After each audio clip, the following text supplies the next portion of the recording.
Alam mo ba, nasa Acta de la Independencia na binasa ni Ambrosio Rianzares Bautista sa Kawit, Cavite noong ika-12 ng Hunyo taong 1898 ay inilarawan ang 3 bituin sa watawat ng Pilipinas na sumasagisag sa 3 pangunahing pulo.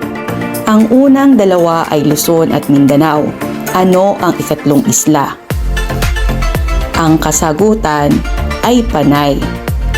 Ang 3 bituin sa watawat ng Pilipinas ay sumasagisag sa 3 pangunahing pulo ng arkipelago, ang Luzon, Mindanao at Panay, kung saan nag-umpisa ang hukbong revolusyonaryo.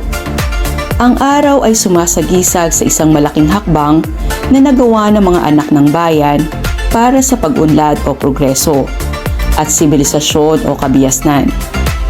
Ang 8 sikat ng araw ay sumasagisag sa 8 lalawigan: Maynila, Cavite, Bulacan, Pampanga, Nueva Ecija, Bataan, Laguna at Batangas, na idineklarang nasa estado ng digmaan nang sumiklab ang revolusyon.